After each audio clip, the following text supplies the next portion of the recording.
আজকে আমাদের সুপ্রিম কোর্টের সিনিয়র অ্যাডভোকেট মাসুদ আর সোবহান স্যার উনি একটি রিট পিটিশন দাখিল করেছেন আমাদের সুপ্রিম কোর্টের একটি ডিভিশন বেঞ্চে মাননীয় বিচারপতি এ কে এম আসাদুজ্জামান এবং মাননীয় বিচারপতি মাহবুল ইসলামের বেঞ্চে এই রিটটির শুনানি হয়েছে। শুনানি আনতে মাননীয় বিচারপতি রুল ইস্যু করেছেন এবং একটি অন্তর্বর্তীকালীন আদেশও দিয়েছেন।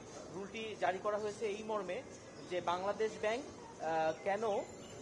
ব্যাংক বেক্সিমকো গ্রুপের এবং সালমান এফ রহমানের যেই সকল কোম্পানিতে শেয়ার আছে সেই সব কোম্পানির লোন সংক্রান্ত তথ্য কেন প্রদান করবেন না, এবং একই সাথে বেক্সিমকো গ্রুপের এই প্রপার্টি ম্যানেজ করার জন্য আপনার রিসিভার অ্যাপয়েন্টমেন্ট করা হয়েছে এবং এই প্রপার্টিটাকে অ্যাটাচ করা হয়েছে, এবং একই সাথে বাংলাদেশ ব্যাংকে পদক্ষেপ নিতে বলা হয়েছে যে যাতে বিদেশ থেকে পাচারকৃত অর্থ এই বেক্সিমকো গ্রুপে ফেরত আনার জন্য ব্যবস্থা গ্রহণ তারা করে, এবং এই মর্মে যাতে 4 সপ্তাহ পরে একটি রিপোর্টও দাখিলের জন্য বলা হয়েছে। বাংলাদেশ ব্যাংক অন্য সকল ব্যাংক থেকে তথ্য নিয়ে তারপর রিপোর্টটি সাবমিট করবে। না, কোনো নাম ওনারা মেনশন করেননি, ওনারা খালি বলেছেন যে বাংলাদেশ ব্যাংক যাতে রিসিভার অ্যাপয়েন্টমেন্ট করে to deal with the properties and attach the properties of Beximco Group. ওইটাও বাংলাদেশ ব্যাংকে নির্দেশ দেওয়া হয়েছে। সকল এখানে বলা হয়েছে, আমি একটু পড়ে শোনাই যে to manage the companies of Beximco group of company, তার মানে বেক্সিমকো গ্রুপের যতগুলো কোম্পানি আছে সবগুলোই কাভার করছে। না, কোর্ট কিছু মন্তব্য করেনি। কোর্ট বলেছে যে হ্যাঁ এসব জিনিস তো খতিয়ে দেখা দরকার আছে, আমাদেরকে কোর্ট শুনতে চেয়েছেন, আমরা বলেছি যে ঠিক আছে এগুলোতে এক্সামিন হওয়া দরকার। জি না, রুল না, রিসিভার নিয়োগের বিষয়ে নির্দেশনা প্রদান করা হয়েছে যেন রিসিভার নিয়োগ করা হয় এবং প্রপার্টিটা অ্যাটাচ করা হয় বেক্সিমকো গ্রুপের property, group of company. Attach বলতে বলা হয়েছে এখানে এটা সংযুক্ত রাখার জন্য আপাতত, যে আলটিমেটলি ডিসিশনের পরে এক্স্যাক্টলি রিসিভারের অধীনে থাকে।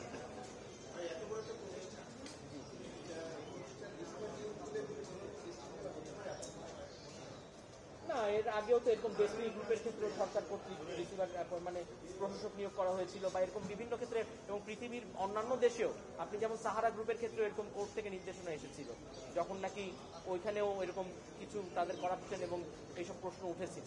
সেটা হতে পারে, এটা কোনো অসুবিধা নেই, এবং রিসিভার হয়তো তার সাহায্যের জন্য সেখানে উনি তার লোকবল পরিচালনা করতে পারেন। না না না না না এরকম কোনো কিছু প্রেয়ারে নেই, এই আর কি।